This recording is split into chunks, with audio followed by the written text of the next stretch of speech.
आनंद के साथ में सुंदर नंदोत्सव मनाया जा रहा है। उसके बाद में सुंदर जो है रहीमदास जी महाराज कहते हैं, अपने शब्दों में कहा है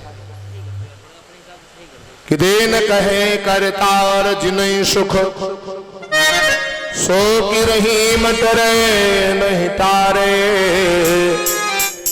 उद्यम पौरुष कीन्हे बिना धन आप ही आवत हाथ पसारे।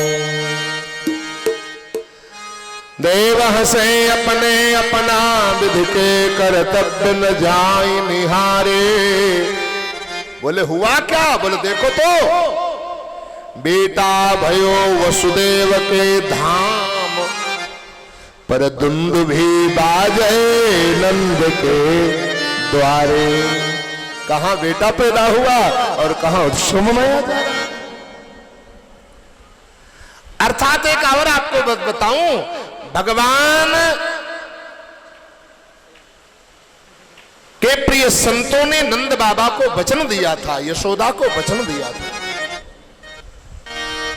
कि आगामी जब द्वापर युग आएगा आप नंद और यशोदा बनोगे और भगवान कृष्ण अवतार होगा, तुम्हारे यहाँ बालक बनकर के बाल लीलाओं का आनंद प्रदान करने आएंगे। ये नंद और यशोदा दोनों पूर्व जन्म के द्रोण और धरे नाम के वसु हैं। एक बार की बात है, बहुत ज्यादा गरीबी आ गई इनके जीवन में। समय तो परिवर्तनशील होता है ना। द्रोण ने कहा देवी देश चोरी और परदेश भीख बराबर होता है, आपकी यदि सहमति हो जाए तो मैं परदेश चला जाऊं, बच्चों को देखना है ना। कहा ठीक है स्वामी जाइए। पवित्र आचरण वाली ये धरा नाम की द्रोण की पत्नी है। कुछ समय के बाद में क्या हुआ, धरा के दरवाजे पर संत आ गए। आवाज लगाई देवी नारायण हरि। धरा ने आकर के देखा संत टोली पहले आजकल तो बहुत कम संत दिखाई पड़ते हैं, क्योंकि आजकल सब बहुत ज्यादा कोई संत रहे नहीं ज्यादा, और हैं भी वो सब एसी वाले संत हो गए हैं, अब ज्यादा पैदल चलते ही नहीं है। नहीं तो पहले संतों की टोलियां निकलती थी, नाम संकीर्तन करते हुए मंजीरा ढोल बजाते हुए हरि नाम हरे राम राम राम हरे हरे हरे कृष्ण दरवाजे दरवाजे निकलते थे। उसी बहाने कम से कम भगवान की याद आती थी, उसी बहाने। आज भी हम लोग देहातों में जब जाते हैं ना, वो नियम पालन करता हूँ, प्रभात फेरी करता हूँ, प्रभाती निकालता हूँ, और गांव में एक एक प्रातः काल 4-5 बजे और 50 लोग 50 माताएं हमारे साथ में हो जाते हैं। और 4 बजे जब जिस दरवाजे पर जाता हूँ वहां चौक पूरी हुई मिलती है और कलश में ऊपर दीपक जगता हुआ मिलता है आनंद के साथ में। गांव भी जगमग जगमग एक शहर जैसा जगमगाने लगता है। लोग कहते हैं महाराज जी आपने हमारे गांव में परिवर्तन ला दिया। हमने कहा परिवर्तन हमने नहीं, ये जो आपका नाम संकीर्तन है प्रभात का, वो आपका नाम परिवर्तन ला रहा है। आप भी करिए, आपके जीवन में परिवर्तन आएगा। संतों की टोली आई, आवाज लगाई नारायण हरि। धरा ने देखा दरवाजे पर आकर के, अरे स्वामी जी आए हैं। अब संत दरवाजे से भूखा या निराश चला जाए तो सारे पूर्ण लेकर के चला जाता है। बेटी और पवित्र महापुरुष ये दरवाजे से कभी खाली हाथ जाने नहीं चाहिए। इसलिए कहा ठीक है स्वामी जी संध्या पूजन नित्यकर्म बनाइए और मैं अभी आ रही हूं। आज धरा गई एक सेठ के दरवाजे दुकान पर और रोते हुए शर्मिंदा के मारे, आज तक उसने कभी नहीं मांगा लेकिन आज संतों के लिए उसे मांगना पड़ रहा है। धरा ने कहा हमारे यहाँ दरवाजे पर स्वामी जी लोग आए हैं, संत आए हैं और हमारा पति परदेश गया हुआ है, आप कृपा करके कुछ हमें भोजन सामग्री राशन दे दीजिए और मेरा जब पति आएगा तो मैं आपका हिसाब चुका दूंगी। धरा बहुत सुंदर है, बड़ी रूपवान है। उस दुकानदार की बुद्धि खराब हो गई, नीयत खराब हो गई। उसने कहा अरे देवी आपसे पैसे की कोई आवश्यकता नहीं है, पैसे कोई चाह नहीं है, बस एक बार अपना शरीर स्पर्श कर लेने दीजिए। गर्ग संहिता में लिखा, धरा पतिव्रता है। धरा ने कहा, महोदय आपके पास में ब्लेड है क्या? बोले हाँ। धरा ने कहा लाइए। दुकानदार से धरा ने ब्लेड मांगा और ब्लेड लेकर के अपने दोनों स्तन काट करके और उस बनिया दुकानदार के दरवाजे पर रख दिया। कहा खबरदार, मैं गरीब जरूर हूं लेकिन अपने आचरण को बेचती नहीं हूं। आज समय नहीं है, परिवर्तनशील है, फिर समय आएगा, लेकिन अपने चरित्र को कभी जीवन में जाने नहीं। पति मेरा प्रदेश गया हुआ है तो क्या हुआ? एक इंग्लिश का सूत्र है, मुझे पूरा नहीं याद है, लेकिन उसका अर्थ मुझे पता है हिंदी में। पैसा चला गया कुछ नहीं गया, शरीर चला गया तो कुछ गया, यदि आचरण चला गया तो मानो सब कुछ चला गया, कुछ रहा ही नहीं। क्योंकि दोबारा जीवन में वापस आना मुश्किल है। इसलिए अब धरा ने अपने स्तनों से खून बहाते हुए आई वहां से और संतों को भोजन करवाया। संतों ने भोजन किया, देखा रसोई से खून की धार बह रही है। क्या बात है? धरा की आंखों से आंसू आए कि स्वामी जी, आज तक मैंने अपने संतों को, देखो संतों के लिए कितने कितने भक्तों ने कष्ट उठाए हैं, तब भगवान उनके यहां बालक बन करके गए हैं। ऐसे साधारण नहीं। संतों के आंखों में आंसू आ गए और कहा, देवी मैं वरदान दे रहा हूं आपको, जिन स्तनों से तुम्हारे खून गिर रहा है, अगले जन्म में उसी स्तनों से तुम्हारे दूध की धार बहेगी। और संतों को आपने भोजन करवाया है स्तनों से खून गिरा करके, और वही दूध की धार गिरेगी। ये मेरा संतों का आशीर्वाद है। परमात्मा अवतार तो देवकी वसुदेव के यहाँ लेगा, लेकिन स्तनपान करने के लिए और बाल लीलाओं का आनंद प्रदान करने के लिए तुम्हारे यहाँ गोकुल में आएगा। आज वही भगवान नंद और यशोदा के यहाँ आए हुए हैं। और दूसरी बात, यशोदा मतलब यशः ददाती, जो माता सभी को यश प्रदान करती है वही यशोदा है। और नंद मतलब आनंदयेति सर्वजनाय यस्य सा नंदा, जो पुरुष सभी को आनंद प्रदान करता है वही सबसे बड़ा नंद है। एक बात और आपको बताऊं, माताएं सभी यशोदा बन जाएं और पुरुष सभी नंद बन जाएं। कौन वाले नंद? ननंद वाले नंद नहीं। एक नंदी ननंद वाली नंद होती, भौजाई नंद भौजाई वो वाली नहीं, क्यों? नंद बड़ी खतरनाक होती है। कभी कभी जब घरों में आगमन होता है तो भाभियां ऐसी तैयारी करते हैं जैसे कोई आंधी तूफान आ रहा हो। ऐसा ये करना, ये संभालना, वो संभालना, वो संभालना, वो संभालना। भागवत जी में तो ननांदार है सहरे तदा आया है। तो इसलिए जो है माताएं यशोदा और पुरुष नंद भगवान का बाल लीला का अवतार करने के लिए हमारे यहाँ भी प्रदान प्राप्त, हमें सुख प्रदान करा सकते हैं। आनंद के साथ में सुंदर जो है नंदोत्सव मनाया जा रहा है। इधर कंस की धड़कनें बहुत ज्यादा बढ़ रही हैं। कंस ने एक, थोड़ा आवाज बढ़ाओ भैया, कंस ने एक आपातकालीन मीटिंग बुलाई और उस आपातकालीन मीटिंग में यही परामर्श रखा कि काल मेरा अवतार लेकर के मथुरा जा चुका, मथुरा से गोकुल जा चुका है। अब उसका अंत कैसे हो, क्या किया जाए, कैसे उसको मारा जाए। उसी सभा में एक बकासुर की बहन जिसका नाम बकी है, पूतना दूसरा नाम है उसका, वो बैठी हुई थी उस सभा में। उसने कहा ये काम हमारे ऊपर छोड़ दो। क्या करोगे? बोले सुंदर सा रूप बना करके जाऊंगी, श्रृंगार करके जाऊंगी और प्रेम से जो है श्रृंगार करके स्तनों में जहर लगा करके जाऊंगी, और जहां तुम्हारा काल देवकी का 8वां लाल होगा उसको मार करके आ जाऊंगी। कंस ने कहा वाह बहन हो तो तेरी जैसी बहन हो, सारी समस्या का समाधान जरा देर में कर दिया। आज पूतना ने अपने शरीर को सुंदर सजाया है, श्रृंगार करके जो है और सजा। माता जी वहीं बैठो, वहीं बैठो, अभी नाम संकीर्तन के समय आना है। बोल वृंदावन बिहारी लाल की जय हो। सुंदर शरीर को सजा करके श्रृंगार के और दोनों स्तनों में जहर लगा करके प्रेम से आई है पूतना। जैसे ही माता यशोदा के दरबार भगवान की छठी मनाई जाने की तैयारी चल रही थी, भैया यशोदा से कहा, बहना मैंने सुना है 80 वर्ष की अवस्था में तेरे लाला भयो है, ने मुझे दर्शन करा। यशोदा ने नहीं जान पाया ये पूतना आई है हमारे लाला को मारने या कोई गोपी लाला का दर्शन करने के लिए आई है। वो देखो पालने में लेटा है, आवाज मत करना नहीं तो जग जाएगा, काम करना मुश्किल हो जाएगा। पूतना गई और भगवान कृष्ण को गोद में ले लिया है, अपना स्तन पान कराना चाहा। भगवान कृष्ण ने जैसे ही पूतना को देखा अपनी आंखों को बंद कर लिया। परीक्षित ने कहा, गुरुदेव ये पूतना को देख करके भगवान ने आंखों को बंद क्यों कर लिया? सुखदेव जी ने कहा, राजन बहुत भाव है। पहली बात तो भगवान ने आंखों को बंद करके ध्यान किया कि बड़े बड़े योगियों को तो इतनी जल्दी मेरा दर्शन नहीं होता है, इसने कौन सा ऐसा पुण्य किया है आज छठे दिन इतनी जल्दी हमारा दर्शन करने आ गई।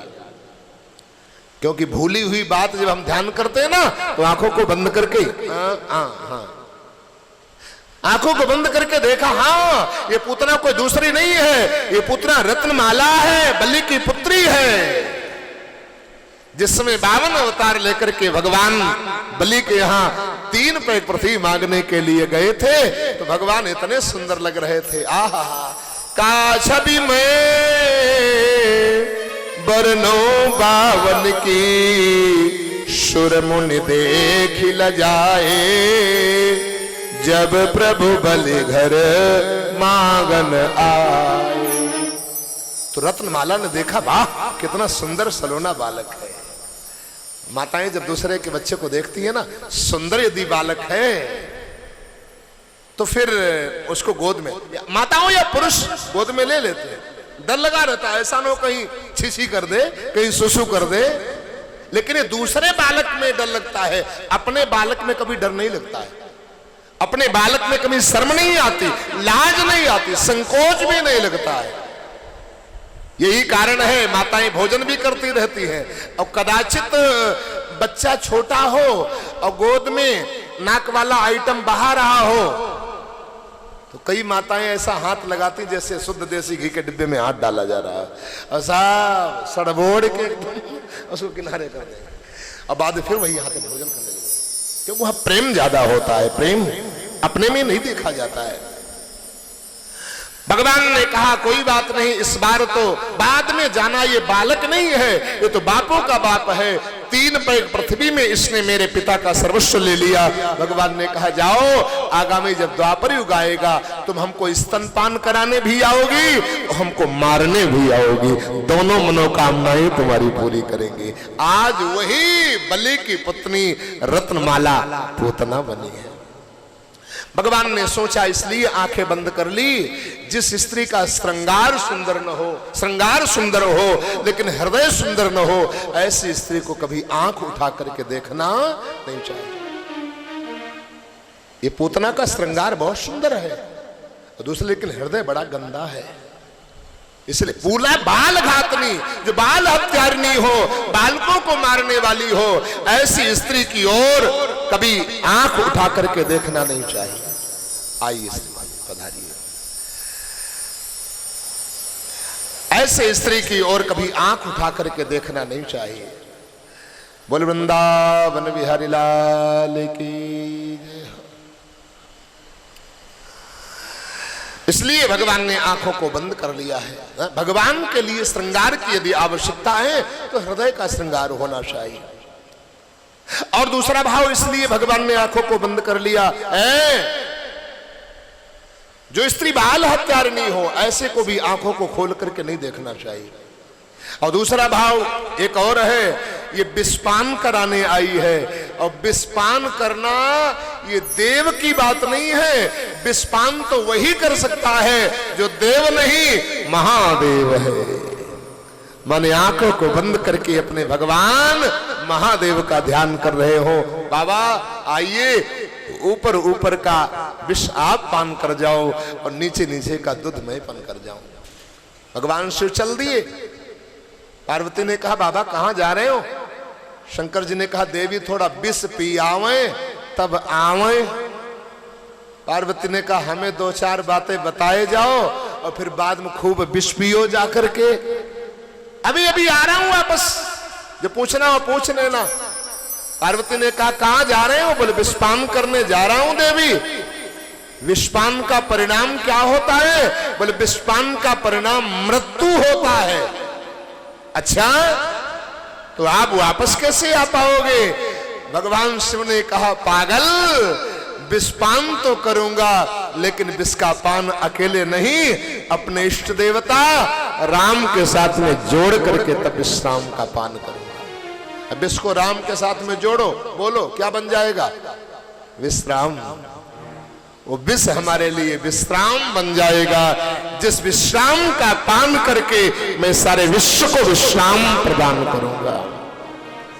भगवान ने कहा यदि विष भी आपको पीना पड़े ना तो अपने इष्ट अपने गुरु को कभी भूलिए, अपने इष्ट को अपने गुरु को कभी भूलिए नहीं। मीराबाई के सामने आहा विष का प्याला आया, गोविंद आज विष के रूप में मेरे यहाँ दर्शन देने आए हो क्या? कवियों ने बड़ा सुंदर भाव दिया। दृष्टि मीरा की निराली, पीली जहर की प्याली। दृष्टि मीरा की निराली, पीली जहर की प्याली।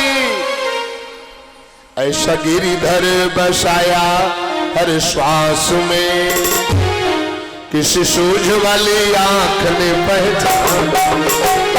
ऐसा गिरिधर बसाया हर श्वास में, ऐसी सूझ वाली आंख ने पहचान। सभी कण कण में है भगवान की, किसी सूझ वाले आंख ने पहचान। सभी कण कण में है भगवान की, ऐसी सूझ वाली आंख ने पहचान की।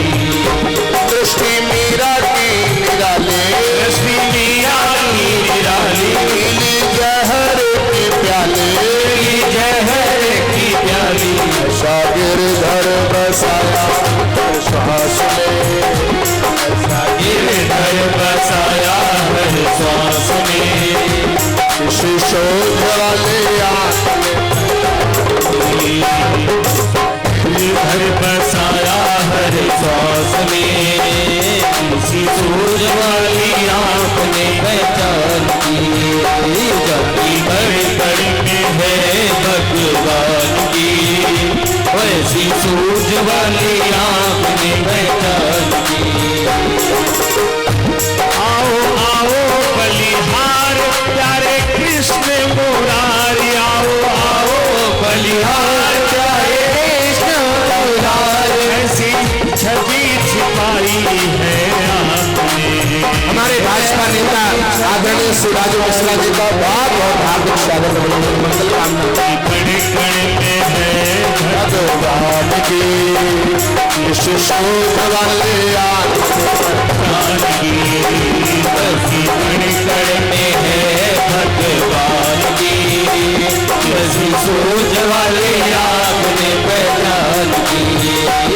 आया जब काला नाग, जब काला नाग, नाग का पुकारा मीराबाई के सामने नाग के अंदर भगवान का दर्शन हो रहा है।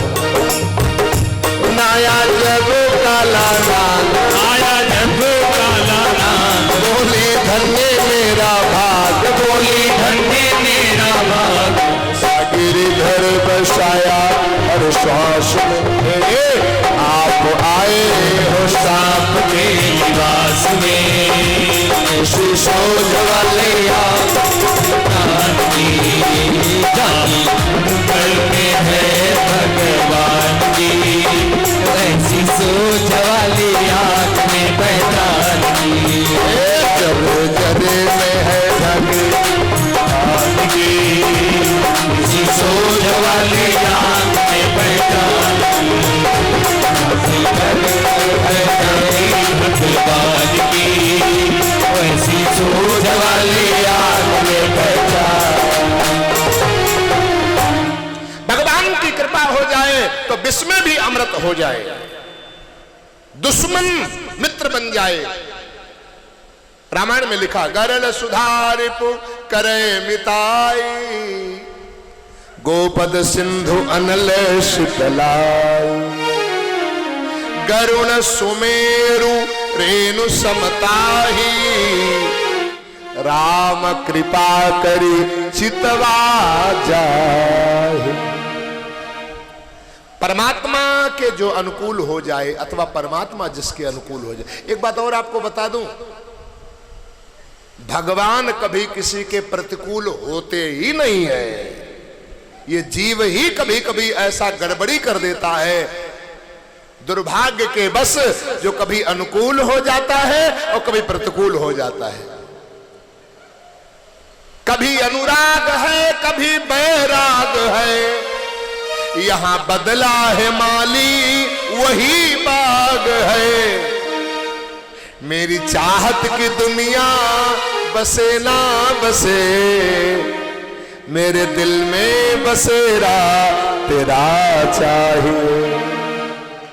आसरा इस जहां का मिले ना मिले, मुझको तेरा सहारा सदा चाहिए।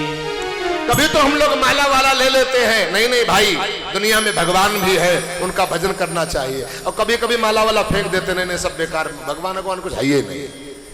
जरा सा हमारे कई लोग तो भगवान को अलमारी से उठा के रोड पर फेंक देते हैं, और फिर जब काम बन जाए तो फिर उनको चाट चूम झाड़ पोंछ रख लेते कलाट। क्या भगवान को आप अपने काम के लिए यूज कर रहे हो?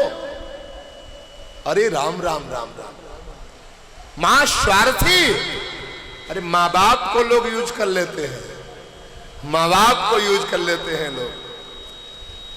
जब तक सरकार की सेवा करता रहा तब तक बेटवा कहता है पिताजी तो सेवा कर ही रहे हैं, और कदाचित नीमसार जाना चाहे या वृंदावन जाना चाहे, नहीं नहीं गोविंदाचार्य जी महाराज कथा बता रहे थे, वहां आश्रम की तैयारी है, अब हम जाएंगे नीमसारे में रहेंगे। तो बेटा कह रहा है पापा की पेंशन तो मिल ही रही है, और घर बचाने के लिए अथवा दुकान रखाने के लिए बिन पैसे के नौकरों मिल रहा है, तो काहे को भेजे?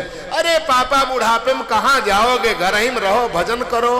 पापा ने कहा बेटा टाइम कैसे कटेगा? बोले पापा तुम्हारे लिए दुकान खुलवा देते हैं।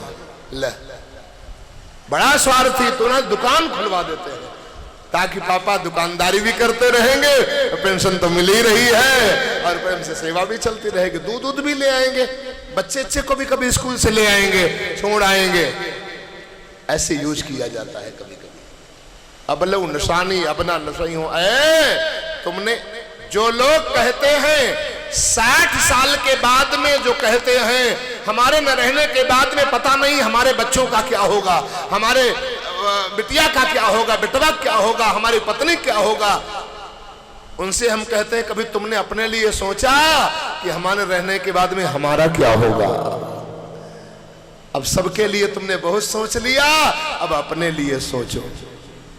60 साल के बाद में जो कहता है कि इतना और बच्चे को बना दूं तब भजन करने जाऊं या भजन करूं, तो मैं तो कहता हूं अनुभव कर लेना, वो अपने बच्चे को बना नहीं रहा है और शर्तियां बच्चे को बिगाड़ रहा है, बच्चे को बर्बाद कर रहा है। जवान बेटा हो गया, कुछ उसके ऊपर जिम्मेदारी डालिए, उसके ऊपर सौंपिए।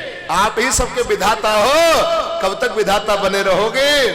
यदि ऐसे विधाता बने रहे, आज कम कष्ट हो रहा है, लेकिन जब तुम चले जाओगे तब तुम्हारे बेटा को ज्यादा कष्ट होगा, इसलिए थोड़ा जिम्मेदारी उसके ऊपर डालिए, जिम्मेदारी डालिए। और बेटा तुम्हारे धन से उन्नति नहीं होगी, बेटा की उन्नति तुम्हारे धर्म से होगी। बाढ़ई पुत्र पिता के धर्मा और खेती उपजे अपने कर्मा। सबके लिए तैयारी की, अपने लिए तैयारी की कि नहीं की? बाबा ने कहा बांधे लोटा डोर तो जब जावे 2 कोस, और जाघर से नहीं लौटना, भैया ताघर क्यों बेहोश। अरे ससुराल जाते हैं तैयारी करके जाते हैं, ननिहाल जाते हैं तैयारी करके, बाजार जाते हैं तैयारी करके। आप स्वयं अनुभव करें, यहाँ 3 घंटे के लिए आप आए हो, तैयारी करके आए हो, चलो तैयार हो कथम जाना, चलो तैयार हो कथम जाना। और विचार करो, जहां जाने के बाद में दोबारा वापस नहीं आना है, वहां की कुछ तैयारी होनी चाहिए कि नहीं होनी चाहिए? बोले वहां की तैयारी क्या है? जो इस समय बैठे बैठे कर रहे हो, यही है वहां की तैयारी, यही है वहां की। गरुड़ पुराण में लिखा है, भागवत में भी 28 प्रकार के नरकों वाली कथा में पंचम स्कंद में लिखा है कि प्राणी को 1 साल लगता है यमपुरी की यात्रा। उसमें सर्दी भी लगती, बरसात भी होती है, गर्मी भी लगती है। जो कुआं, तालाब, बावली खुदवाता, नल लगवाता, तीर्थों में, मंदिरों में, आश्रमों में भगवान उसको जल की व्यवस्था करते। कुआं तालाब जो खुदवाता, जो सर्दियों में कंबल, गरम कपड़े संतों को और गरीबों को, दीन दुखियों को बांटता है, जब उसको सर्दी लगती है प्राणी को, तब उसको पहनने की व्यवस्था भगवान करवाते हैं। जो तीर्थों में, आश्रमों में मंदिर बनवाता है अथवा आश्रम बनवाता है, आश्रम में सहयोग करता है, जब उसको ओला बरसात पत्थर पड़ता है, तब उसको बीच में रहने की व्यवस्था भगवान करवाते हैं। जो पेड़ पौधे लगवाता है, इसलिए जो है जब उसको गर्मी धूप सताती है, तब उसको वही पेड़ पौधों की छाया प्राप्त होती है। जो पानी पिलाता है, भोजन कराता है, अन्न का दान करता है, भंडारा करता है, जब उसको भूख लगती है, प्यास लगती है, तब उसको समय समय पर पानी भोजन की व्यवस्था होती है। कर्म प्रधान विश्व करी राखा, जो जस करई सो तस फल चाखा। ये जो इस समय आप कर रहे हैं, ये वहां की तैयारी है। तीर्थों के लिए, आश्रमों के लिए जो आप करेंगे, अथवा करते हैं, वो वहां की तैयारी। एक बार एक महात्मा जी के 4 चेले, महात्मा जी पधारने वाले, उन्होंने सोचा कि किसको अपना उत्तराधिकारी बना जाए, तो चारों को बुलाया, 4 रुपए दिए, कहा एक काम करो, एक लोग चले जाओ, 1 रुपये के ले आओ अबका, और 1 रुपये के लाओ तबका, और 1 रुपये अबका तबका दोनों का, और 1 रुपये नाबका न तबका। तीनों ने कहा गुरुजी तुम गए हो सठियाए, हमारी बुद्धि खराब, पता नहीं क्या अबका तबका नबका तबका, क्या बक रहे हो, तुम्हें कुछ पता है क्या बोल रहे हो? एक शिष्य ने कहा गुरुजी हमें लाइए, हम लाते हैं। 4 रुपए लिए, कहा गुरुजी ने कहा 1 रुपये लाना अबका, बढ़िया सुंदर जो है गरम गरम जलेबी हलवाई की दुकान पर, क्या ऐसा? बोले 250 4 रुपए किलो, बोले 250 ग्राम लाइए। और उसके बाद में आगे बढ़ा, देखा भागवत कथा हो रही थी, अब भागवत कथा में 1 रुपया चढ़ा दिया, कहा ठीक है। और आगे बढ़ा, एक नर्तकी नाच रही थी, उसने 1 रुपया नर्तकी वेश्या को दिया, और उसने 2 ठुमका लगाए, बस काम खत्म। और आगे बढ़ा, एक जगह गीता प्रेस की दुकान थी, तो ये गीता की दुकान, गीता की पुस्तक ले ली 1 रुपए की। गुरुजी के पास में आया, बोले बेटा ले आए? बोले हाँ। क्या? बोले आपने कहा था 1 रुपया ले आओ अबका, 1 रुपये का अबका, ये गरम गरम जलेबी ले, गोपाल जी का भोग लगाओ, तुम भी खाओ प्रसाद, हमको भी दो, ये हो गई अबका। और आपने कहा था 1 रुपये का लाओ तबका। भागवत हो रही थी छत्री लाम राजा जीपुरम में, तिवारी परिवार करवा रहे थे, तिवारी जी के साथ मिलकर, तो 1 रुपया हमने वहां चढ़ा दिया। बोले ये क्या हो गया? बोले ये हो गया तबका। और आपने कहा था 1 रुपया लाना, न अबका न तबका। एक नर्तकी वेश्या नाच रही थी, 1 रुपया हमने उसको दे दिया, वो न अबका न तबका, वो बेकार में चला गया। और आपने कहा था 1 रुपये का लाओ अबका तबका। तो गुरुजी ये गीता की पुस्तक ले आए हैं, इसका दैनिक पाठ करो, अबका ये लोग भी बनाओ, पर लोग भी बनाओ, सुधारो अबका तबका। ये जो हमारी आपकी यहाँ की तैयारी चल रही है 3 घंटे, यहाँ जो धर्म हो रहा है, दान पुण्य हो रहा है, घर में हो रहा है, मंदिर सेवा हो रही है, ठाकुर सेवा हो रही है, समाज सेवा हो रही है, यही तो आपकी तब की तैयारी हो रही है, तब की तैयारी हो रही है। स्वामी गीतानंद जी महाराज एक गीत गुनगुनाया करते थे, बहुत मुझे पसंद आता है। आप भी थोड़ा गुनगुनाओ। कहना हमारा काम है, करना आपका हमारा दोनों का काम है, और फल देना ईश्वर का काम है। हम अपना काम करेंगे, तुम अपना काम करोगे, तो क्या परमात्मा अपना काम नहीं करेगा? वो भी अपना काम करेगा। मान मेरा कहना, देश बहुत ज्यादा भड़बड़ा रहा, आज पूरा दिन डिस्टर्ब हो रहा है। मान मेरा कहना नहीं तो पछताएगा, और माटी का खिलौना माटी में मिल जाएगा। मान मेरा कहना नहीं तो पछताएगा, माटी का खिलौना माटी में मिल जाएगा।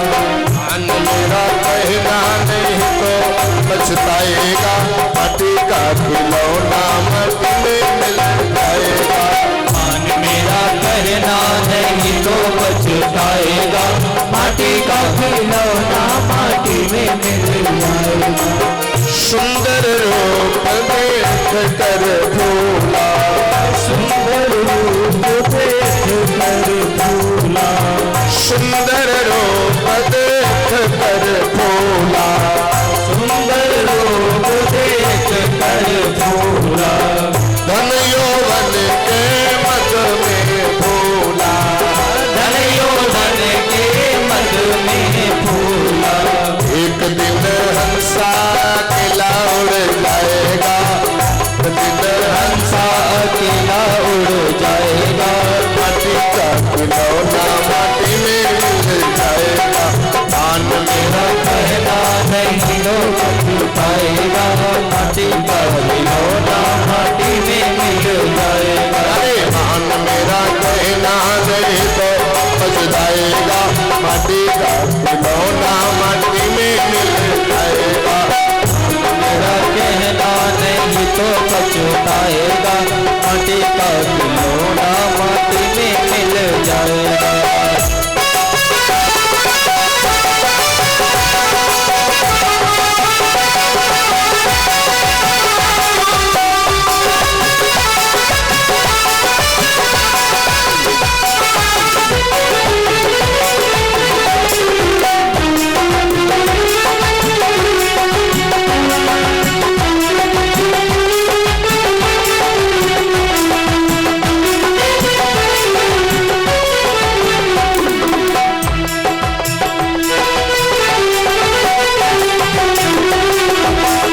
पत्नी पति पिता अरु माता, पत्नी पति पिता अरु माता, पत्नी पति पिता अरु माता, पत्नी पति पिता रिश्ते हैं सखा बंधु सहोदर भ्राता, सखा बंधु सहोदर भ्राता।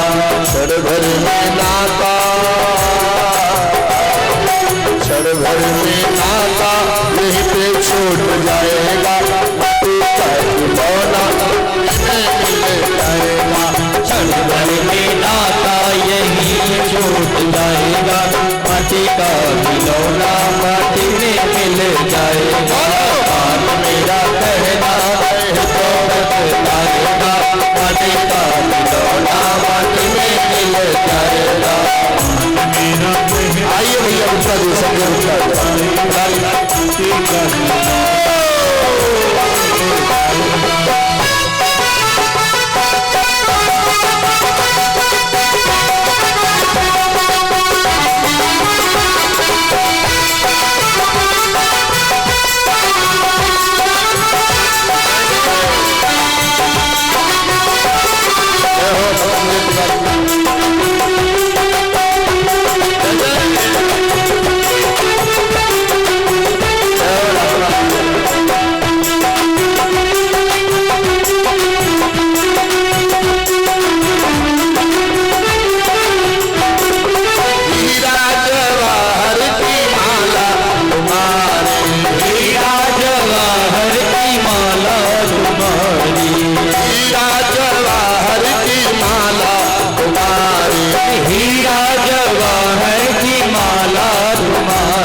मखमल की गद्दी रेशम की sari, pant boot pant suit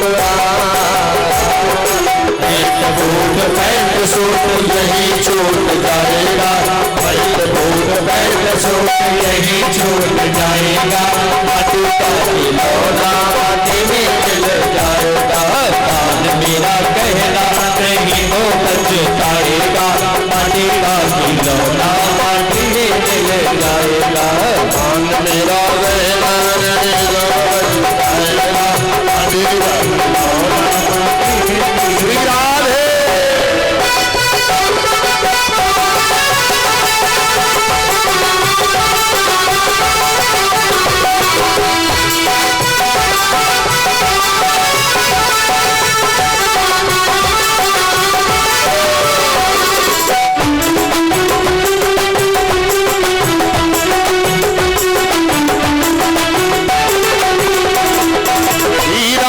जन्म गवाए दियो सोए सोए, हीरा सो जन्म गवाए दियो सोए सोए, घर में सोए बाहर सोए दिन में सोए रात में सोए, मौका मिल गया तो कथा में भी हीरा सो जन्म गवाए दियो सोए सोए, हीरा सो जन्म गवाए दियो सोए सोए, अब पछतात क्यों दीवाने तो रोए रोए, अब पछतात क्यों दीवाने रोए रोए, गीतानंद ऐसा ऐसा जन्म नहीं पाएगा,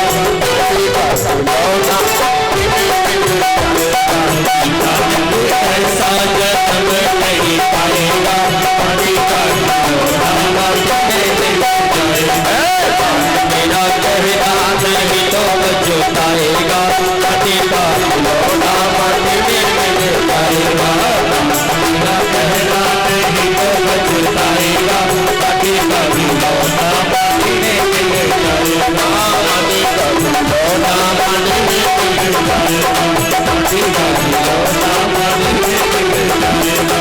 राधे गोविंदा राधे गोविंदा, राधे गोविंदा बजो राधे गोविंदा, वृंदावन में चंदा बजो वृंदावन में चंदा, वृंदावन चंदा बजो वृंदावन चंदा, मेरा गहना नहीं लो बज जाएगा, मेरा कहना नहीं वो बच जाएगा, माटी का खिलौना माटी में मिल जाएगा, मेरा कहना नहीं वो बच जाएगा, माटी का खिलौना माटी में मिल जाएगा, मेरा कहना नहीं वो बच जाएगा, माटी का खिलौना माटी में मिल जाएगा। अरे बाबा जी पानी मैं ला क्यों ला दूं, आप अपने आप ले लीजिए ना, पास में तो कुआं है, पानी पी लो। बोले बिटिया मेरे से चला नहीं जा रहा, उठ नहीं पा रहा हूं, प्यास के मारे तरफ। बोले क्यों नहीं उठ पा रहे हो? शंकराचार्य की आंखों में आंसू आ गए, क्योंकि मेरे शरीर में शक्ति नहीं है। जैसे ही कहा शक्ति नहीं है, उस कन्या ने कहा तो शक्ति की आपको क्या आवश्यकता, शक्ति को तो आप मानते नहीं है, आपके लिए शक्ति कुछ है ही नहीं। तब शंकराचार्य जी की आंखें खुल गई। सच बताओ तुम कन्या नहीं हो, तुम तो कोई देवी मालूम पड़ रही हो, सच बताओ तुम कौन हो? कन्या तो गायब हो गई, वहीं पर शक्ति स्वरूपा मां दुर्गा प्रकट हो गई। बोले वही हूं मैं, शक्ति जिनको तुम मानते नहीं हो। आज शंकराचार्य भगवान ने क्षमा याचना करी। न मंत्रम नो यंत्रम तदपि च न जाने स्तुति महो, न चावाहनम जानम तदपि च न जाने स्तुति कथा। हे मैया बहुत गलती हो। आदि गुरु भगवान शंकराचार्य ने उनकी स्तुति की है। तो नारी शक्ति है, आश्रम में भी इस नारी की आवश्यकता है, घर में भी नारी की आवश्यकता है, परिवार में भी, रिश्तेदार में भी, कथा में भी, यज्ञ में। ऐसा कौन है? इसीलिए तो राम जी राम जी बिलख बिलख करके रो रहे, बिलाप कर रहे हैं। हे खग मृग हे मधुकर सैनी, तो पगलाए जैसे बने घूम रहे। तुम देखी श्रीतामग्रैनी, राम जी ये इतना मोहक नहीं है, इतना मोह नहीं है इनको, लेकिन ये राम जी हमें शिक्षा दे रहे हैं। ये दुनिया वालों, परिवार में रहो पति पत्नी में तो ऐसा नाटक करो, ऐसा नाटक करो ताकि पति पत्नी जाने कि हमसे ज्यादा किसी को ये मानते नहीं। प्रसाद, अच्छा, हमसे ज्यादा ये किसी को मानते ही नहीं, हमसे ज्यादा ये किसी को मान, ऐसा नाटक किया जाए तो अच्छा लगता है। ऐसा इतना नाटक किया जाए, पत्नी किसको आवश्यकता नहीं। एक बार की बात है, दोहावली में तुलसीदास जी महाराज ने लिखा है, कवितावली में, कुछ महात्मा बूढ़े हो गए जब, तो उन लोगों ने कहा कि यार कैसे क्या होना चाहिए। बोले हम लोग तो बूढ़े बाड़े हो गए, अब शादी तो हुई नहीं अथवा की नहीं, लेकिन हम लोग जब बूढ़े हो जाएंगे तब हमारी सेवा कौन करेगा। एक महात्मा ने कहा, परेशान क्यों हो रहे हो, अपने यहां राम जी है, वो जिस पत्थर के ऊपर पैर रख देते हैं वो पत्थर की स्त्री तैयार हो जाती है। कहा? बोले हाँ। तो कहा चलो चल करके लेकर के चले। अब सारे महात्मा एक एक पत्थर लेकर के चल पड़े। जिसको मोटी पत्नी पसंद थी वो मोटा पत्थर उठाया, जिसको छोटी उस महात्मा ने छोटा पत्थर उठाया, जिसको गोरी गारी उसने गोरा पत्थर, जिसको काली उसने काला पत्थर, जिसको पतली उसने पतला पत्थर, और पत्थर को उठा करके पहले को रगड़ रगड़ कर नहलाया, और नहलाने के बाद में अपने कंधे पर लाद लाद करके राम जी के पास में लेकर के आए। राम जी ने कहा, महात्माओं तुम लोग ये पत्थर लेकर के क्यों आए हो? बोले महाराज जी मतलब समझ जाओ, बूढ़े हम लोग हो गए और हम लोगों का नाश्ता पानी भोजन जलपान कौन कराएगा, आप कृपा करो थोड़ा। मैंने सुना है कि आप जिस पत्थर के ऊपर पैर रख देते हैं उसकी स्त्री तैयार हो जाती है, आप कृपा करो थोड़ा, अब एक एक की आवश्यकता है हम लोगों को। तो भगवान ने कहा हाँ तैयार हो जाता है, लेकिन उसका मुहूर्त होता है तब। बोले मुहूर्त कब आएगा? भगवान ने कहा इंतजार करना, जब मुहूर्त आएगा तब बता देंगे, तब तक जाओ ले जाओ। कि इसका क्या करें? बोले इसकी सेवा करो जा करके।